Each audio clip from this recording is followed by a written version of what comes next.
Hey everyone, it's Shauna. So I am here today with a tag video, and this one is a little bit different from any tags I've ever done. This is the social media book tag. So I saw Christina Horner do this video like probably a month and a half to 2 months ago now, and I really liked it. I thought it was a cool like way to talk about books and without just like rambling on for hours, because like homegirl could ramble about books literally forever.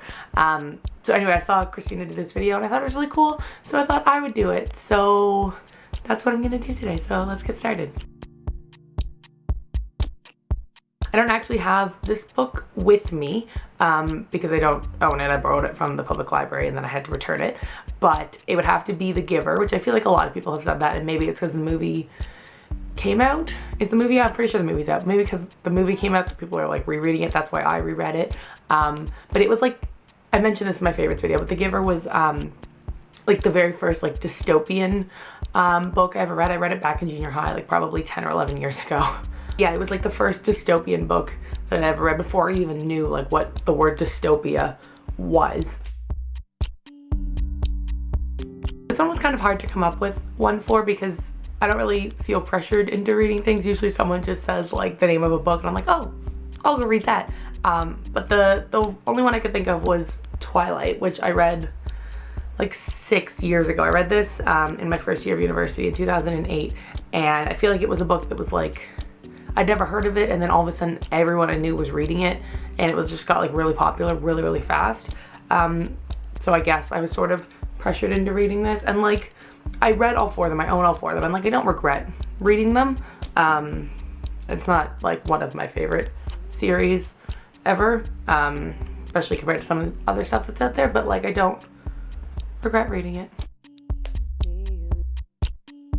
For this one I have two, and like they're so stereotypical, but I have Harry Potter and The Hunger Games. So Harry Potter I got as a birthday gift when I turned 10, which was in January of 2000, and no one I knew was reading Harry Potter then. I had never even heard of it. I have no idea. My dad bought it for me for my birthday, and I have no idea why he even picked it out, but like no one I knew was reading it, and it took me a while to get into it because the first chapter, because when you don't really know what it's about, then the first chapter is all about like the Dursleys, and like you kind of get an idea of like their life before Harry, like baby Harry, is like dropped off there. Anyway, it took me a while to get into it, but yeah, when I first started reading this book, no one I knew had even like heard of it, and then like a year later there's like a movie. I was like, well, that escalated quickly.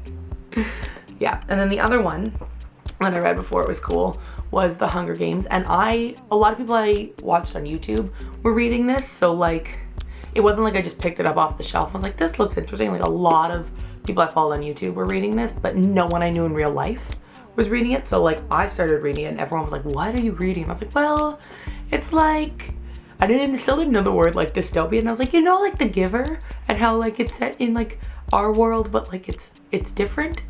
That's what this is, and it's kind of weird, but it's pretty good. Anyway, and then of course a year later it's like a movie. Why does that keep happening to me? Anyway, yeah, I definitely read this. Like no one I knew in real life was reading this when I read it.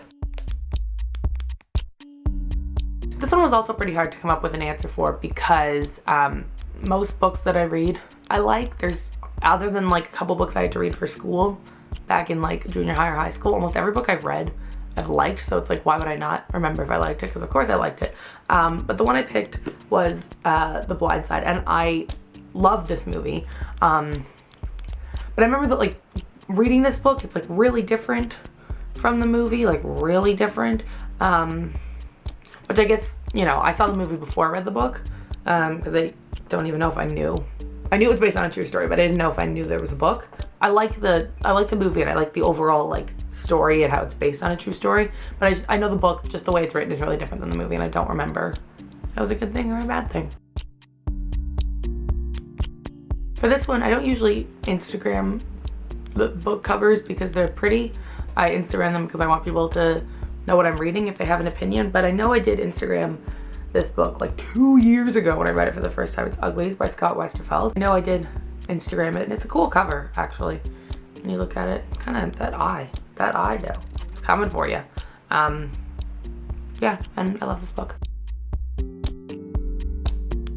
Okay, I'm cheating and using a book twice. I'm using Uglies by Scott Westerfeld for this one as well because I really like this book, this whole series, and I would love if it was a movie. I feel like it would be like the next dystopian novel in a long line of young adult dystopian novels that are turned into movies.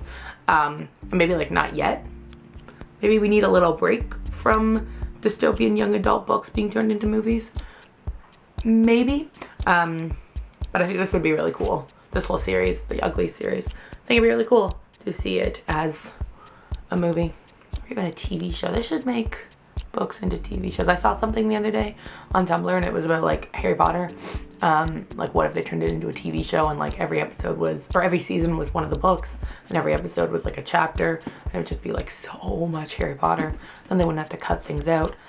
Oh, how good would that be? How good would that be? It's obviously not going to happen because they just made 8 movies, so why would they then make 7 seasons of a Harry Potter TV show? But we can dream. Okay, this is the last one, and this is a book that I recommend to literally every person ever. It's called Crow Lake by Mary Lawson. I read this in high school when I was in grade 12 for part of a like independent study project that we had to do, and it is so good. It's a Canadian novel, and it's like oh, it's just so good. It's about this girl who lives in like northern Ontario, and when she's like 7, her parents die, and it's about like the year following that with like her younger sister and her 2 older brothers, and like her older brothers are a lot older. She's like 7 when her parents die, and her older brothers are like teenagers, and one of them I think is 19, so he becomes like the legal guardian of the 3 younger siblings.